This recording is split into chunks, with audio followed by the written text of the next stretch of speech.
আসসালামু আলাইকুম বন্ধুরা, কেমন আছেন আপনারা? আশা করি সবাই ভালো আছেন। আলহামদুলিল্লাহ আমি ভালো আছি। আবার একটি নতুন ভিডিও নিয়ে আপনাদের সঙ্গে চলে এসেছি মিজানুর রহমান আজারির ওয়াজ। আপনারা যারা যারা মিজানুর রহমান আজারির ওয়াজ শুনতে ভালোবাসেন তারা ফুল ভিডিওটি দেখতে থাকেন, আশা করি ভালো লাগবে। এই যে আমরা কিছুদিন আগে আমাদের প্রিয় আল্লামাকে হারিয়েছি, ঠিক কিনা? কিন্তু আমরা এই ভেবে বুকে আশা বেঁধে রাখি যে আমরা এই দুনিয়াতে তাকে মিস করেছি, কিয়ামতের ময়দানে আল্লাহর জান্নাতে এই কোরআনের বুলবুলির কণ্ঠে আমরা আবার কোরআন শুনতে পাবো। সাময়িক বিচ্ছেদের কিছু তো নাই। আমার আব্বাকে হারিয়েছি, আম্মাকে হারিয়েছি, বন্ধুকে হারিয়েছি, টিচারকে হারিয়েছি, আমি পাবো, তাদেরকে পাবো, হারাচ্ছি না। এই বিচ্ছেদ সাময়িক। আসসালামু আলাইকুম ওয়া রাহমাতুল্লাহি তাআলা ওয়া বারাকাতুহু।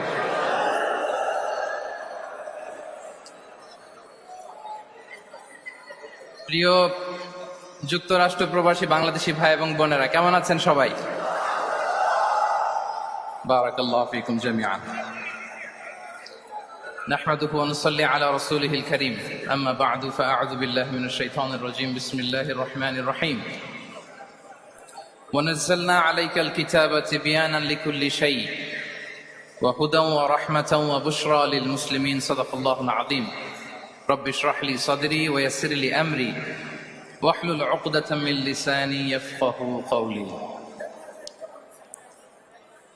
মুসলিম উম্মাহ অফ নর্থ আমেরিকার আয়োজনে যুক্তরাষ্ট্রের ফিলাডেলফিয়াতে পেনসিলভেনিয়া কনভেনশন সেন্টারে আজকের মুনা কনভেনশন 2023 এর সেকেন্ড ডেতে আপনারা যারা উপস্থিত হয়েছেন আপনাদের সবাইকে জানাচ্ছি আন্তরিক শুভেচ্ছা এবং মোবারকবাদ। আহলান ওয়া সাহলান ওয়া মারহাবান বিকুম ফি হাযাল লিকা আত-তাইয়িব আল মুবারাক।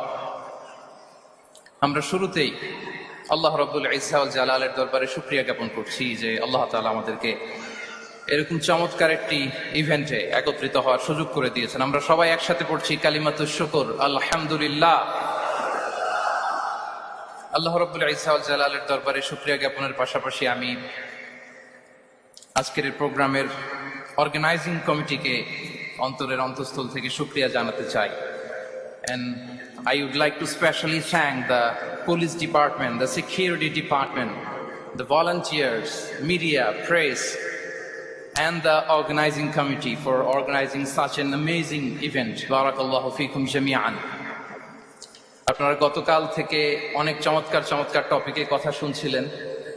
আল্লাহ তাআলা আমাদের এই আশাকে, বসাকে, কথা বলাকে এবং এই একত্রিত হওয়াকে কবুল করে নিক। আমরা এখানে যেমনি একত্রিত হতে পেরেছি, আল্লাহর জান্নাতেও যেন আমরা একত্রিত হতে পারি, আল্লাহ তৌফিক দান করুন। আমরা সবাই আওয়াজ করে পড়বো আমিন। সম্মানিত সুধী, কিনোট সেশনে আসলে খুব লম্বা চূড়া কথা বলার সুযোগ নেই এবং আমি শুনেছি আমার পরপরই ইমাম ওমর সুলাইমান, অনেক বড় স্কলার, উনি আপনাদেরকে আরো চমৎকার করে মাগরিবের আগে কথা শোনাবেন। আমি আপনাদের খেদমতে একটা ছোট্ট টপিক নিয়ে কিছু আলোকপাত করবার চেষ্টা করবো ইনশাআল্লাহ বিইذنিল্লাহ। যে টপিকটা নিয়ে আমি কথা বলবো সেটা হচ্ছে the way Quran guides humanity. Quran যেভাবে আমাদেরকে পথ দেখায়, কোরআন যেভাবে আমাদেরকে ইনস্ট্রাকশন দেয়, কিভাবে কোরআন আমাদেরকে গাইড করে, এই টপিকটা নিয়ে কথা বলবো। তো আমি শুরুতেই কালামুল্লাহ মাজিদের একটি আয়াত তেলাওয়াত করেছি যেখানে আল্লাহ তাআলা কোরআনের 4টি ফিচার একসাথে উল্লেখ করেছেন। আল্লাহ তাআলা কোরআনকে এই আয়াতে বলেছেন যে ওয়ানাজ্জালনা আলাইকাল কিতাবা তিবয়ানান লিকুল্লি শাই। নবী হে, আমি আপনার কাছে এই কোরআনকে পাঠিয়েছি তিবিয়ান। তিবিয়ান মানে হচ্ছে clarification, explanation for all things, সবকিছুর ব্যাখ্যা। কোরআন হচ্ছে সবকিছুর সুস্পষ্ট ব্যাখ্যা এবং এটা হচ্ছে হুদা। 2 নম্বর ফিচার হচ্ছে কোরআন হচ্ছে হুদা, গাইডেন্স, যেটা আপনাদের এই কনভেনশনের থিমের সাথে প্রাসঙ্গিক, কারণ এবারের কনভেনশনের থিম হচ্ছে আল কোরআন গাইডেন্স ফর হিউম্যানিটি।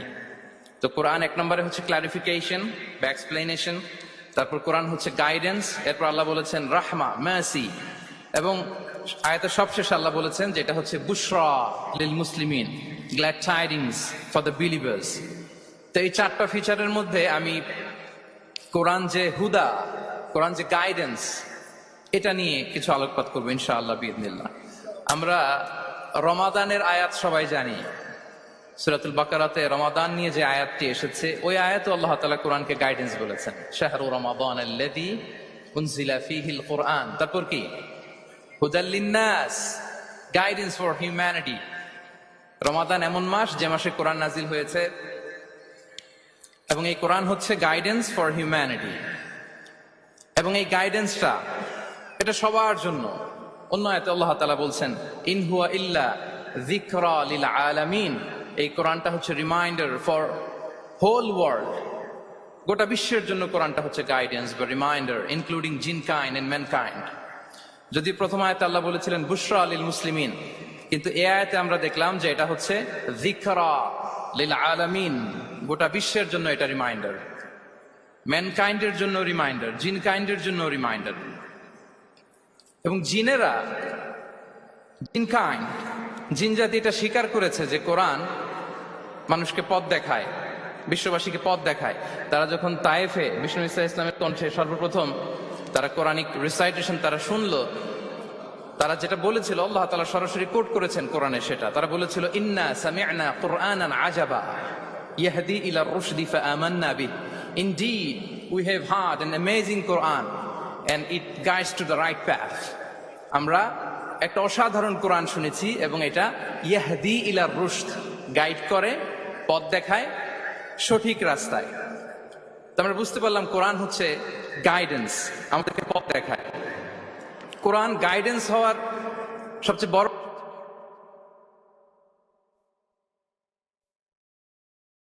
কারণ হচ্ছে কোরআন হচ্ছে এই পৃথিবীর সবচাইতে the most interactive and relevant book to human being.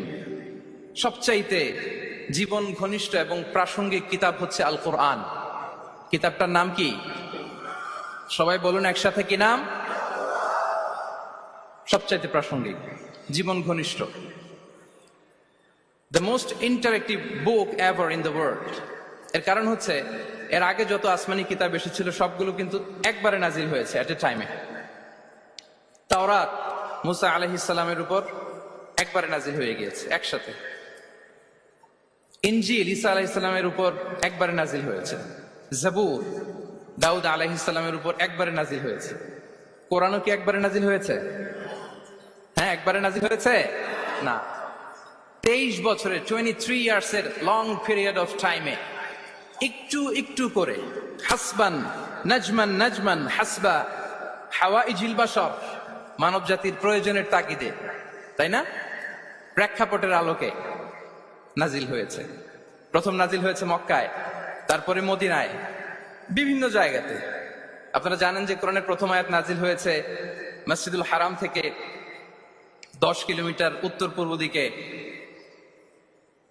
জাবালে নূর আছে, একটা পাহাড়, 634 মিটার উঁচুতে একটা কেইভ আছে, গারে হেরা। ওই হেরা গুহায় শুরু হলো কোরআনের এই নাজিল হওয়ার প্রক্রিয়া। এরপর রাসূল সাল্লাল্লাহু আলাইহি ওয়াসাল্লাম মক্কা থেকে মদিনায় গেলেন, সেখানেও নাজিল হতে লাগলো। এই কোরআন কখনো নাজিল হয়েছে ঘরের ভেতরে, কোরআন কখনো নাজিল হয়েছে বাজারে, কোরআন কখনো নাজিল হয়েছে সফরে, এই কোরআন কখনো নাজিল হয়েছে যুদ্ধের ময়দানে, এই কোরআন কখনো নাজিল হয়েছে আল্লাহর আরশে। তার মানে রাসূল যেখানে কোরআনও সেখানে। কতটা ইন্টারেক্টিভ কিতাব!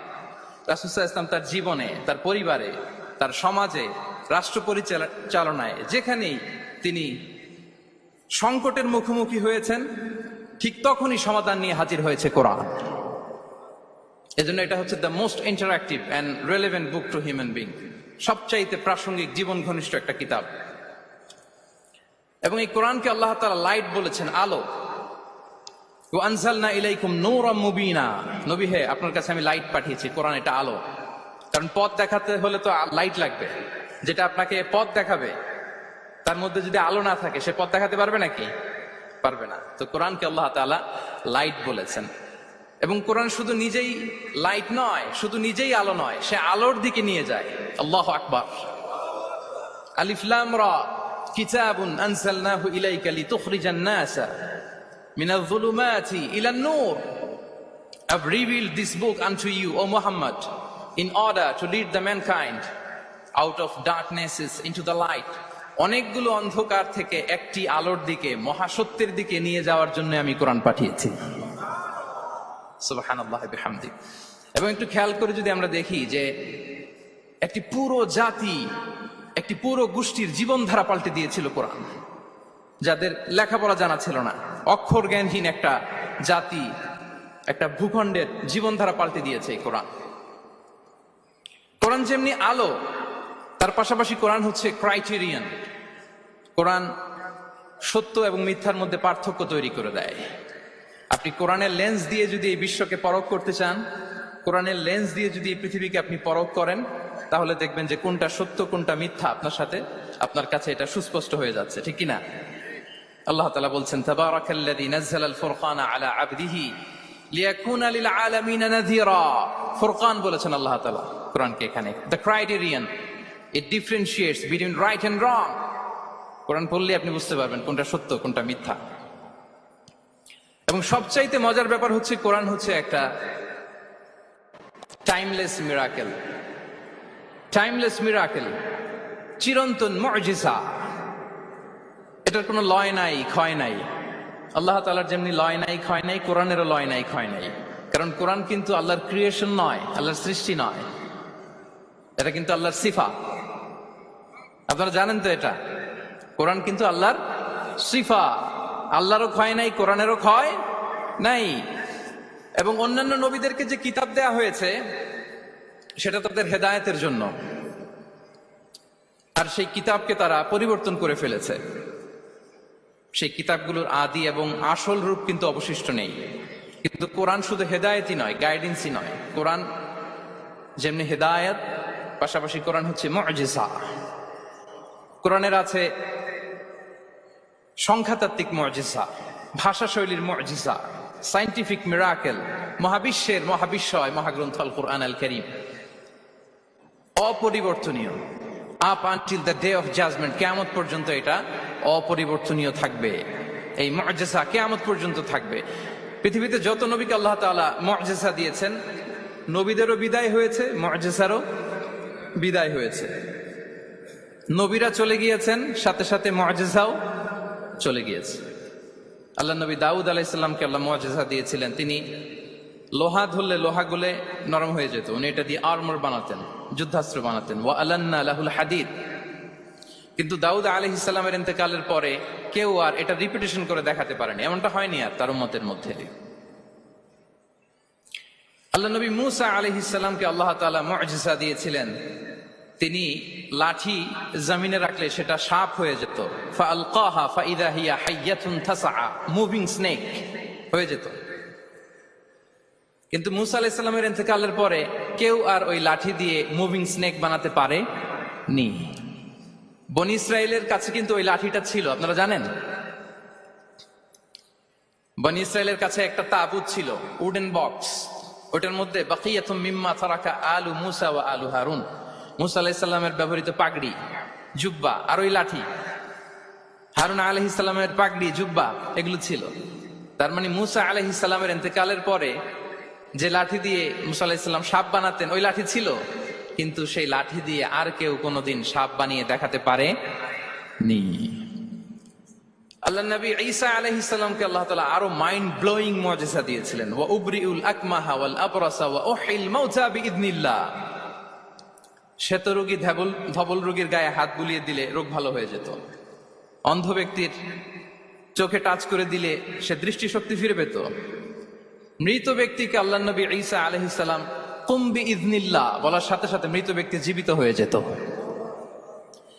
কিন্তু এই নবী আলাইহিস সালামদের বিদায় যখন ঘটেছে, সাথে সাথে তাদের মুজিজারও বিদায় হয়েছে।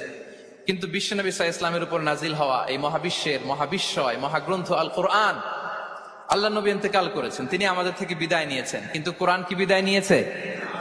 আওয়াজ করে সবাই বলতে হবে, কোরআন কি বিদায় নিয়েছে? কিয়ামত পর্যন্ত থাকবে। বিষ্ণু ইসা ইসলামে একটা আয়াত যেভাবে পড়তেন আমরা ঠিক হুবহু ওইভাবে পড়ি। বিষ্ণু ইসা ইসলাম একটা শব্দ ১৫০০ বছর আগে যেভাবে উচ্চারণ করতেন আমরা ঠিক ওইভাবে করি। এখানে অনেক কারীরা সুন্দর কণ্ঠে কোরআন তেলাওয়াত করেছে না? বিষ্ণু ইসা ইসলাম যেমনটা করেছেন তারাও ঠিক তেমনটা করেছে। বিষ্ণুনবী যে অক্ষরের উপর জবর দিয়ে পড়েছেন আমরা জবর দিয়ে পড়ি, জেড দিয়ে পড়েছেন জেড দিয়ে পড়ি। কিয়ামত পর্যন্ত অবিকৃত অবস্থায় এই কোরআনটা থাকবে। তাই কোরআনটা হচ্ছে টাইমলেস মিরাকেল, চিরন্তন মুজিজা। নাও দ্য কোশ্চেন অ্যারাইজেস, কেন আমাদের এই কোরআন দরকার? একটু ফিলোসফিক্যাল কথাবার্তা বলি যে এই রেভেলেশনের দরকার কি, কেন আমাদের লাগবে এই কোরআন? কোরআন ছাড়া কি পৃথিবীর সব সমস্যার সমাধান হাজির করা সম্ভব না? এই পৃথিবীর সায়েন্টিস্টরা, ফিলোসোফাররা, জ্ঞানী ব্যক্তিরা অনেক সমস্যার সমাধান করেছে, কিন্তু সব সমস্যার সমাধান হাজির করতে পারে নি।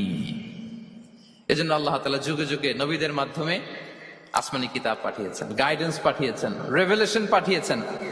এবং আল্লাহ তাআলার পাঠানো যত রেভেলেশন, গাইডেন্স পৃথিবীতে এসেছে, সেগুলো সবচেয়ে লেটেস্ট ভার্সন হচ্ছে কোরআন। সবচেয়ে লেটেস্ট ভার্সন হচ্ছে কোরআন। আচ্ছা, আমরা যদি একটু খুঁজে দেখি যে কোরআন ছাড়া আমরা কোন জিনিস উদ্ধার করতে পারতাম না, কি হাজির করতে পারতাম না, একটু খুঁজে যদি দেখি। সম্মানিত ভাইরা, আপনারা কি বোর্ড হচ্ছেন? বোরিং লাগতেছে? তাকবীর পড়ুন, লিল্লাহি তাকবীর, লিল্লাহি তাকবীর, লিল্লাহি তাকবীর। মাশাআল্লাহ, তাবারাক। এই তো অনেক এনার্জেটিক। কোরআন ছাড়া আমরা কি বুঝতে পারতাম না? আমরা যদি একটু প্রশ্ন করি, কোরআন ছাড়া যেটা আমরা বুঝতে পারতাম না সেটা হচ্ছে ওয়াননেস অফ গড, স্রষ্টা যে একজন, এটা আমরা বুঝতে পারতাম না, ক্লিয়ারলি বুঝতে পারতাম না। কেউ হয়তো ভাবতাম দুইজন, তিনজন। আর যারা বুঝতে পারতো যে না, এই মহাবিশ্বের একজন নিয়ন্ত্রক থাকতে হবে, একজন কন্ট্রোলার থাকতে হবে, তারাও ওই গডের ফিচার কি, পরিচয় কি, ইন ডিটেইল তারা বুঝতে পারতো না। দেখেন, এত রেভেলেশন, এত আসমানি কিতাব আসার পরও এখনো অনেক মানুষ সূর্যের পূজা করে, চন্দ্রের পূজা করে, আগুনের পূজা করে না? কথা বলেন, করে না? করে। সূর্যকে পূজা করার অনেক রিজন ছিল। আমি ভেবে দেখেছি যে সূর্যকে মানুষ কেন পূজা করতে, এর কারণ বাহ্যিক দৃষ্টিতে সূর্যই সবচেয়ে শক্তিশালী। সূর্যের চেয়ে শক্তিশালী কিছু আর পৃথিবীতে দেখা যায় না। আর সূর্যের আলো ছাড়া পৃথিবীতে কেউ বাঁচেও না। মানুষের যে হার্ট অ্যাটাক করে, স্ট্রোক করে, বা আমাদের মুরব্বীদের অনেকের যে পায়ে ব্যথা, কোমরে ব্যথা, এটা কিন্তু রাতে বেশি হয়, জানেন? রাতের সাথে রোগের একটা সম্পর্ক আছে। এর কারণ রাতের বেলায় সূর্যের আলো নাই, ফলে মানুষ অসুস্থ হয় বেশি। এই কারণে প্রাচীন কাল থেকে মানুষ সূর্যের পূজা করত। আল্লাহ নবী ইব্রাহিম আলাইহিস সালাম, উনিও প্রথমে ভেবেছিলেন তারাই কি আমার রব, চাঁদই কি আমার রব, সূর্যই কি আমার রব। ভাবতে ভাবতে তিনি মহাসত্যের সন্ধান পেয়েছেন। তো এটা আমরা উদ্ধার করতে পারতাম না যে আসলে আমাদের স্রষ্টা কে। আর আমাদের মধ্যে যারা চিন্তাশীল, তারা হয়তো আমরা ভেবে একটা কুল কিনারা করতে পারতাম যে না, একজন স্রষ্টা থাকতেই হয়, না থাকলে কেমন করে হয়, কেউ না কেউ আছেন। কিন্তু তিনি যে ক্ষমাশীল, অনেক পাপ করে ক্ষমা চাইলে যে তিনি ক্ষমা করে দেয়, এটা আমাদের জানা থাকতো না, ঠিক কিনা? তিনি যে মহাজ্ঞানী, মনে মনেও যেটা ভাবি এটা উনি ধরে ফেলেন, এটা আমরা বুঝতাম না। 99টা সুন্দর সুন্দর নাম দিয়ে আল্লাহ তাআলা তার পরিচয় দিয়েছেন, এত ডিটেইল, এত নিখুঁত, এত জোরালো ভাবে। ওয়াননেস অফ গডের যে কনসেপ্ট, এটা রেভেলেশন না আসলে, কোরআনিক গাইডেন্স না আসলে আমরা বুঝতে পারতাম না। আর আমরা কি বুঝতে পারতাম না? আমাদের এই পৃথিবীতে আসার কারণ কি, আমাদের পারপাস অফ লাইফ কি, এটা আমরা উদ্ধার করতে পারতাম না। ভবঘুরের মতো ঘুরে বেড়াতাম, খেতাম, কাজ করতাম, পৃথিবী আবাদ করতাম, ডেভেলপমেন্ট হতো, উন্নতি হতো, কিন্তু আসলে পারপাস অফ লাইফ কি, এটা আমরা উদ্ধার করতে পারতাম না। কোরআন এটা আমাদেরকে ক্লিয়ার করেছে, ওমা খালাকাতুল জিন্না ওয়াল ইনসা ইল্লা লিয়াবুদুন। আমাদের পারপাস অফ লাইফ হচ্ছে slavery. We all are the slave of Allah. দাসত্বের জন্য আমরা তৈরি হয়েছি। আর most interestingly, life after death, এটার ব্যাপারে আমাদের ক্লিয়ার কাট কোনো ধারণা থাকতো না। এই যে আমরা এখন বাই সিকুয়েন্স জানি যে আমরা মারা যাব, এরপরে কবরের আযাব, এরপরে আল্লাহর সুপ্রিম কোর্টের কাঠ গড়ায় আমাদেরকে দাঁড়াতে হবে, এরপরে হয় জান্নাত নয় জাহান্নাম, এবং সেটা আজীবন, চিরকালের জন্য। In detail life after death সম্পর্কে আমাদের নিজেরা চিন্তা, গবেষণা, রিসার্চ করে কি এটা জানা সম্ভব ছিল? বলেন, কথা বলেন, কথা বলেন। জানা সম্ভব ছিল না। কোরআন মৃত্যুর পরের জীবনকে নিশ্চিত করেছে। এবং এই যে লাইফ আফটার ডেথ, মৃত্যুর পরের জীবন আসলে আমাদেরকে হোপফুল করে, আশাবাদী করে। কারণ আমরা বিশ্বাস করি আমাদের হারানোর কিছু নাই। আমরা যদি কাউকে হারাই, এই যে আমাদের বিচ্ছেদ, এটা সাময়িক বিচ্ছেদ, আমরা সাময়িক কষ্ট পাই, কিন্তু আমরা জানি আমাদের আবার দেখা হবে। এই যে আমরা কিছুদিন আগে আমাদের প্রিয় আল্লামাকে হারিয়েছি, ঠিক কিনা?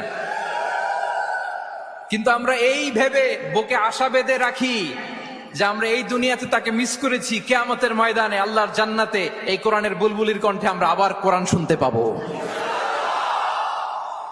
সাময়িক বিচ্ছেদের কিছু তো নাই। আমার আব্বাকে হারিয়েছি, আম্মাকে হারিয়েছি, বন্ধুকে হারিয়েছি, টিচারকে হারিয়েছি, আমি পাবো, তাদেরকে পাবো, হারাচ্ছি না আমি। বিচ্ছেদ সাময়িক। এবং আখিরাত আসলে থাকতেই হবে। অন্যান্য অনেক ধর্ম আখিরাতের ব্যাপারে বলে, কিন্তু ইসলামের মতো এত ইন ডিটেইল নিখুঁত ভাবে বলতে পারেনি। পুনর্জন্মবাদের কথা আপনারা শুনেছেন, ভালো করলে ভালো হয়ে আবার আরেক জন্মে আসবো, খারাপ করলে কুকুর হয়ে জন্মাবো, হ্যাঁ, বিড়াল হয়ে জন্মাবো, এরকম কথা অনেক ধর্ম বলে। কিন্তু ইসলাম এত সুন্দরভাবে দ্য কনসেপ্ট অফ আখিরা আমাদের সামনে হাজির করেছে। আল্লাহু আকবার। এটা হিউম্যান ব্রেন দিয়ে ওই ব্যাপারে আমাদের কোনো কিছুই জানার সুযোগ ছিল যদি আল্লাহ তাআলা কোরআনিক গাইডেন্স না পাঠাতেন। এবং আখিরাত আসলে থাকতেই হবে। ইফ দেয়ার ইজ নো আখিরা, then this worldly life would be a joke. আখিরা না থাকলে তো এটা একটা joke, it's a fun, it's a rubbish thing. আখিরা থাকতেই হবে, কারণ অনেক কিছু পৃথিবীতে সেটেল হয়নি, সেটেল হয় না। আপনাকে মেরেছে, কাউকে হত্যা করেছে, কাউকে গুম করেছে, পৃথিবীর কেউ জানে নাই, তো এটা সেটেলমেন্ট হওয়া লাগবে না? কথা বলেন না কেন? There are plenty of issues are abandoned, unsettled. অনেক ইস্যু আছে, সেটেল হয় নাই, এগুলো সেটেল হবে। কড়াই গন্ডায় হিসেব চাওয়া হবে, যত ঋণ সেদিন আদায় করা হবে। চিল্লায় বলেন ঠিক কিনা? এজন্য আখিরাত লাগবে। এবং আখিরাত যদি না থাকে, এই পৃথিবীতে আমরা কোনো বিচার কার্যক্রম পরিচালনা করলেও ওইটা ইনসাফপূর্ণ হওয়া সম্ভব না। কোনো বিচার ইনসাফপূর্ণ হতে পারে না যদি আখিরাত না থাকে। ফর এন এক্সাম্পল, খেয়াল করে উত্তর দিবেন। একজন মানুষ 10 জনকে হত্যা করলো। কয়জনকে? সবাই বলুন কয়জনকে? এখন তার বিচার করা হচ্ছে, বিচারের রায় আসলো ডেথ পেনাল্টি, মৃত্যুদণ্ড। কিন্তু তাকে কয়টা মৃত্যুর স্বাদ দেওয়া যাবে বলেন? হ্যাঁ, কয়টা? উনি মারছিল কয়টা? ও 10 জনের মারছে, 10টা প্রাণ হত্যার কষ্ট 10 জনকে দিল, কিন্তু ডেথ পেনাল্টিতে ওকে দেয়া গেল কয়টা কষ্ট? আখিরাত লাগবে না? কথা বলেন না কেন? লাগবে না? ওই দিন সব হিসাব হবে, ঠিক কিনা? প্রিয় ভাইরা, কোরআন আমাদেরকে এই গাইডেন্স দিয়েছে, আমাদের জানিয়েছে যে there is a life after death. আসল জীবন ওইটা যেটা মৃত্যুর পরে হয়। ওই জীবনের পরে আর কোনো মৃত্যু নাই, এজন্য সেটাই আসল জীবন। কোরআন আমাদেরকে কিভাবে গাইডেন্স গুলো হাজির করে, অনেক লম্বা কথা, আর কয়েক মিনিটের মধ্যে আমাকে শেষ করতে হবে। আমি অনেক মুসলিমের সাথে কথা বলেছি, অথবা আগে প্র্যাকটিসিং ছিল না এরকম অনেকের সাথে কথা বলেছি। তারা যখন কোরআন পড়ে তারা বলে যে এটা আবার কেমন বই, এটার স্টাইলটা একটু অন্যরকম, কোন বইয়ের সাথে মিলে না। কেমন? তো তারা বলে যে হঠাৎ এটা আল্লাহর প্রশংসা শোনায়, এরপরে হঠাৎ করে আখিরাতের কথা বলে, আবার হিস্ট্রি বলে, আবার বলে এটা করো না, আবার ধমক দেয়। এটা আবার কেমন বই? as if it has the authoritarian power. এটার কেমন যেন একটা পাওয়ার আছে, এটা ধমক দিতে পারে। সুবহানাল্লাহ পড়বেন না? মাঝে মাঝে কিন্তু এই ঝাঁকুনির দরকার হয়, ধমক দিতে হয়। এই যে আপনি এবারের হজে একজন খ্রিস্টিয়ান ক্ল্যারিক সাউথ আফ্রিকার ইব্রাহিম রিচমন্ডের নাম শুনেছেন না? উনি স্বপ্নে দেখেছে 2টা সাদা জামা পরো, আবার সাদা জামা পরো, এরপরে ধমক দেয় সাদা জামা পরো। এই ঝাঁকুনিতে সম্বিত ফিরে পেয়েছে। তো কোরআন মানুষকে এরকম ঝাঁকুনি দেয়, নাড়া দেয়। কোরআনের এই ক্ষমতা আছে, কোরআন ঘুমন্ত বিবেককে জাগিয়ে তোলে। আমরা ওমরে ফারুকের ঘটনা জানি। তিনি যখন কোরআন শুনে অবাক হলেন, বিশ্বনবী সাল্লাল্লাহু আলাইহি ওয়াসাল্লামকে ফলো করতেন যে উনি কি করে, দেখি কিভাবে কোরআন তেলাওয়াত করে এবং কি বলে। রাসূল সাল্লাল্লাহু আলাইহি ওয়াসাল্লাম তেলাওয়াত করছেন, ওমরে ফারুক পেছন থেকে শুনতেছেন। বিশ্বনবী তেলাওয়াত করছেন, আল হাক্কাতু মাল হাক্কা ওয়া মা আদরাকা মাল হাক্কা। তেলাওয়াত করছেন আর অসাধারণ কণ্ঠে তেলাওয়াত চলছে, ওমরে ফারুক শুনতেছে। শুনতে শুনতে 41 নম্বর আয়াত পর্যন্ত যখন আসছে, বিশ্বনবী তেলাওয়াত করে ওমরে ফারুক পেছন থেকে শুনে। তো ওমরে ফারুক ভাবতেছেন ঘটনা কি? মোহাম্মদ তো কারো কাছে পড়েও নাই, শিখেও নাই, এত চমৎকার কাব্য প্রতিভা তার মধ্যে আসলো কিভাবে? কিভাবে মিলাই মিলাই বলতেছে। তখন বিশ্বনবী তেলাওয়াত করছিলেন, ওমা হুয়া বিকাউলি শাইরিন খলিলাম মা তুমিনুন। এই আয়াতের অর্থ হচ্ছে এটা কোনো কবির কথা নয়, খুব অল্প সংখ্যক লোকই তোমরা ঈমান আনো। অবাক হলেন, ঘটনা কি? আমি যে এটা ভাবতেছি মোহাম্মদ বুঝলো কেমনে? বিশ্বনবী তো তেলাওয়াত করতেছেন প্রাণবন্ত কণ্ঠে। তো মোহাম্মদ কি গণক হয়ে গেল নাকি? মানুষের ভেতরে কি চলে সে গণনা করে বলে দেয়? তা না হলে বুঝলো কি করে? সুবহানাল্লাহ। কোইন্সিডেন্টলি এর পরের আয়াতটাই ছিল ওয়ালা বিকাউলি কাহিনিন খলিলাম মা তাযাক্কারুন। না, এটা কোনো গণকের গণনা নয়, খুব অল্প সংখ্যক লোকই তোমরা উপদেশ গ্রহণ করো। সে তো অবাক, এটা কবিতাও না, এটা গণনাও না, এটা কি? পরের আয়াত ছিল তানজিলুম মির রাব্বিল আলামিন, এটা জগৎ সমূহের রব আল্লাহ তাআলার পক্ষ থেকে নাজিল হয়েছে। সুবহানাল্লাহ। আর একটা ঝাঁকুনি খেলেন। এজন্য এই ঘটনাটাকে আমি এভাবে বলি যে সূরা হাক্কা দিয়ে আল্লাহ তাআলা ওমর ফারুকের হৃদয়ে একটা ধাক্কা মেরেছেন। ওই ধাক্কায় উনি কালিমা পড়ে মুসলমান হয়ে গিয়েছেন। তাহলে কোরআনের এই পাওয়ার আছে। কোরআন নানা উপমা দিয়ে, মাসাল দিয়ে আমাদের কাছে গাইডেন্স হাজির করে যেন আমরা বুঝতে পারি। মাঝে মাঝে কনভারসেশন দিয়ে গাইডেন্স হাজির করে। আপনারা সাইয়েদনা ইব্রাহিম আলাইহিস সালামের ঘটনা জানেন। ওনাকে শিকল দিয়ে বেঁধে নমরুদের রয়্যাল প্যালেসে আনা হলো। নমরুদ বলল, ইব্রাহিম কাকে মানো? আল্লাহকে মানি। কোন আল্লাহ? রব্বি আল্লাযী ইউহয়ি ওয়া ইউমীত, এমন রবকে মানি যে জীবন দেয় মরণ দেয়। নমরুদ বলে, আমি তো এটা করি, আমার কাছে তো এটা, আমি জীবন দেই মৃত্যু দেই, তুমি আবার আরেকজন খুঁজে পেলা যে মৃত্যু দেয়। তো জেলখানা থেকে ফাঁসির দণ্ডপ্রাপ্ত দুজন আসামিকে ডেকে আনা হলো। একজনকে বলা হলো শিরোচ্ছেদ করো, করা হলো। আরেকজনকে বলা হলো শিরোচ্ছেদ করো, করতে যাও, থামো, ওকে ছেড়ে দাও, ওকে আমি জীবন দিলাম। ইব্রাহিম দেখো, একজনকে জীবন দিলাম, একজনকে মৃত্যু দিলাম। ইব্রাহিম আলাইহিস সালাম বললেন, ফাইন্নাল্লাহা ইয়াতি বিশামসি মিনাল মাশরিকি ফাআতি বিহা মিনাল মাগরিব ফাবুহিতাল্লাযী কাফার। নমরুদ, বুঝলাম একজনকে তুমি জীবন দিলা, মৃত্যু দিলা, এটা তুমি করতে পারো, জীবন দাও, মৃত্যু। কিন্তু উষা লগ্নে পূর্ব দিগন্ত থেকে সূর্য ওঠান, গুধূলি লগ্নে তিনি পশ্চিম দিগন্তে সূর্য ডোবান। নমরুদ, তোমার যদি ক্ষমতা থাকে তুমি সূর্যকে পশ্চিম দিক থেকে উঠিয়ে পূর্ব দিকে একটু নামাও। ফাবুহিতাল্লাযী কাফার। নমরুদ সে স্পিচলেস হয়ে গিয়েছে, ডাউনস্ট্রাক হয়ে গিয়েছে, পারে নাই। সুবহানাল্লাহ বিহামদি। এই যে আমরা বিভিন্ন বইয়ে কনভারসেশন পড়ি, হেওয়ার পড়ি, এগুলো সব কোরআন থেকে কপি করা। সুবহানাল্লাহ বিহামদি। কোরআনে এরকম কনভারসেশনের মাধ্যমে আমাদেরকে শিখিয়েছে, ঐতিহাসিক ঘটনার মাধ্যমে আমাদেরকে শিখিয়েছে। কোরআনিক দুই একটা গাইডেন্স বলে আমি শেষ করছি। কোরআনের একটা পাওয়ারফুল গাইডেন্স হচ্ছে আমাদের জন্য যে কোরআন আমাদেরকে খলিফা বানিয়েছে। কি বানিয়েছে প্রিয় ভাইরা? সবাই বলুন, খলিফা বানিয়েছে। কি বানিয়েছে? খলিফা। আমরা খলিফা বলতে অনেকে ভাইস জেনারেল, প্রতিনিধি এরকম বলি, আসলে খলিফা মানে ইনচার্জ। আল্লাহ বলেছেন, ইন্নী জাইলুন ফিল আরদি খলিফা, I am gonna appoint a successive, আমি ইনচার্জ বানাচ্ছি। ইনচার্জ মানে এই পৃথিবীর দেখভাল করার দায়িত্ব আমাদের, পৃথিবীর ভালো মন্দ দেখার দায়িত্ব আমাদের। আপনি চাইলেই লিটারিং করতে পারবেন না, যেখানে সেখানে পারবেন না, ধ্বংস করতে পারবেন না, পাহাড় কাটতে, ওশেন গুলাতে ডাম্পিং করতে পারবেন না। আপনার উত্তর মেরুতে দক্ষিণ মেরুতে বরফ গলে সি লেভেল বেড়ে যাচ্ছে, জানেন না আপনারা? যুক্তরাষ্ট্রের মানুষ তো অনেক সচেতন, আপনারা তো এগুলো ভালো জানার কথা। এই যে ক্লাইমেট চেঞ্জের কথা আমরা বলি, জলবায়ু পরিবর্তনের ব্যাপারে পৃথিবীর মোড়লরা তারা হয়রান পেরেশান, কি করে কি করবে। সাগরের পানি বেড়ে যাচ্ছে, পৃথিবীর তাপমাত্রা বেড়ে যাচ্ছে। আজ থেকে 30 ডিসঅ্যাপিয়ার কমপ্লিটলি। আজ থেকে 30 বছর পরে মালদ্বীপ আর থাকবে না।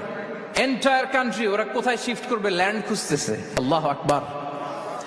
তাহলে এটা আমাদের দায়িত্ব। আমরা চাইলেই পৃথিবীর তাপমাত্রাকে উষ্ণ বানাতে পারি না, চাইলেই বন ধ্বংস করে দিতে পারি না, চাইলেই পৃথিবীর পরিবেশ নষ্ট করতে পারি না। It's our responsibility to keep this planet inhabitable. এই পৃথিবীকে আমাদের বাসযোগ্য রাখতে হবে। এটা হচ্ছে খলিফা, কোরআনিক গাইডেন্স। আল্লাহু আকবার। কোরআন আমাদেরকে knowledge, research, innovation, scientific and technological অ্যাডভান্সমেন্টের উৎসাহিত করে। ইকরা বিসমি রাব্বিকাল্লাযী খালাক, read in the name of your lord who has created. পড়ো তোমার প্রভুর নামে যে শিখিয়েছেন। শুধু আপনি গবেষণা করবেন, আপনি ইনোভেশন করবেন। নিউজে দেখেছিলাম যে ভারতে মানুষ বই পড়ে পড়ে একটা নীরব বিপ্লব করে ফেলেছে ভারতে। তো এটা ভারত কেন করবে? ভারত খুব ভালো, এটা মুসলিম কান্ট্রিগুলো আগে করার কথা। আরব বিশ্বে তারা একটা কথা বলে যে আমরা হচ্ছে নাহনু উম্মাতু ইকরা, আমরা হচ্ছে উম্মাতু ইকরা। আমরা এমন জাতি যে জাতির প্রথম কথাই ছিল কি? ইকরা, পড়ো, রিসার্চ গবেষণা করো। আমাদের ক্লাসিক স্কলাররা তারা এটা করতেন। আমাদের আল বিরুনি ছিল, আল কিন্দি ছিল, জাবির ইবনে হাইয়ান ছিল, খাওয়ারিজমি ছিল। তারা গোটা বিশ্বকে চ্যালেঞ্জ করেছেন, তারা দেখিয়ে গিয়েছেন। এখন এটা এই নলেজ ট্রান্সফার করে ওয়েস্টের কাছে এসেছে, খুব ভালো, আবার আমাদের কাছে যাবে, আমরা শেয়ার করবো এটা। তো এই কোরআন নলেজ সিকিং এর ব্যাপারে, রিসার্চের ব্যাপারে, ইনোভেশনের ব্যাপারে আমাদেরকে উৎসাহিত করেছে। কোরআন মানুষকে মানুষ হিসেবে কনসিডার করতে বলে, মানুষকে মানুষ হিসেবে কনসিডার করতে বলে। কোরআন বলে মানুষে মানুষে ভাই ভাই। আপনারা শুনেছেন যে কাতারে যে ফিফা ওয়ার্ল্ড কাপটা হলো, একটা আয়াত তেলাওয়াত করে তারা ওয়ার্ল্ড কাপটার ইনগ্রেশন প্রোগ্রাম করেছে। আপনারা জানেন আয়াতটা কি ছিল? হ্যাঁ, ইয়া আইয়ুহান নাসু ইন্না খালাকনাকুম মিন যাকারিন ওয়া উনসা ওয়া জাআলনাকুম শুউবান ওয়া খাবাইলা লিতাআরাফু। সুবহানাল্লাহ, কত পাওয়ারফুল মেসেজ। কোরআনিক গাইডেন্স আমাদেরকে কি শিখায় দেখেন। এই আয়াতটা addressed the entire human being regardless the colours, languages, এথনিসিটিস, সবাইকে বলেছে যে তোমাদের রুট এক, আমরা সবাই এক। ফ্রম অ্যাডাম এন্ড ইভ, আদম আলাইহিস সালাম, হাওয়া আলাইহিস সালাম, এখান থেকে আমরা এসেছি। আস্তে আস্তে আস্তে আস্তে এই হিউম্যান জেনারেশন। তো কোরআন আমাদেরকে মানুষের ভাই হিসেবে কনসিডার করতে বলে। সম্মানিত ভাইরা, এরকম অনেকগুলো গাইডেন্স আপনাদের সাথে শেয়ার করার ইচ্ছে ছিল, যেহেতু কিনোট সেশন এত লম্বা চূড়া কথা বলার সুযোগ আমাদেরকে নেই। শেষ কথা বলি, সর্বশেষ কথা হচ্ছে কোরআন যে গাইডেন্স আমাদের জন্য হাজির করে, the most upright guidance, the straightforward guidance. Inna hadha al-Qur'ana yahdi lillati hiya aqwam. এটা যে পথ দেখায়, এটা সিরাতুল মুস্তাকিম, এটা the most upright path, এটা straight forward path। আমরা যেন সেই সিরাতুল মুস্তাকিমের পথে থাকি, আমরা যেন কোরআনের সাথে নিজেদের সম্পর্ককে আরো মজবুত করি। আল কোরআন গাইডেন্স হিউম্যানিটি, এই কনভেনশন তখনই সার্থক হবে যখন আমরা শপথ নিতে পারবো যে আমরা কোরআনের সাথে সম্পর্ক, অ্যাটাচমেন্ট, এটা আরো গভীর থেকে গভীরতর করব। কারণ কোরআন আমাদেরকে শুদ্ধাচার শিখায়, এটা হচ্ছে লাইফ ম্যানুয়াল। কোরআন আমাদেরকে সঠিক জীবন দর্শন শিখায়। তাই প্রিয় ভাই এবং বোনেরা, আসুন কোরআনের সাথে আমরা আমাদের সম্পর্ককে আরো গভীর থেকে গভীরতর করি। কারণ কোরআনের সাথে সম্পর্ক গভীর করার মধ্যেই রয়েছে আমাদের আলোক স্নাত মুক্তি। আল্লাহ তাআলা আমাদের সবাইকে কথাগুলো বোঝার ও আমল করার তৌফিক দান করুক। হাযা মা ইনদি ওয়া আলাইকুম ওয়া রাহমাতুল্লাহি তাআলা ওয়া বারাকাতুহু। ভিডিওটি ভালো লাগলে একটি লাইক, কমেন্ট ও শেয়ার করে পাশে থাকবেন বন্ধুরা। যারা যারা শেষ পর্যন্ত ভিডিওটি দেখেছেন তাদের জন্য অনেক অনেক ভালোবাসা থাকলো বন্ধুরা। আরও নতুন নতুন ভিডিও পেতে চ্যানেলটিকে সাবস্ক্রাইব করে পাশে থাকবেন বন্ধুরা। ভালো থাকবেন, ধন্যবাদ।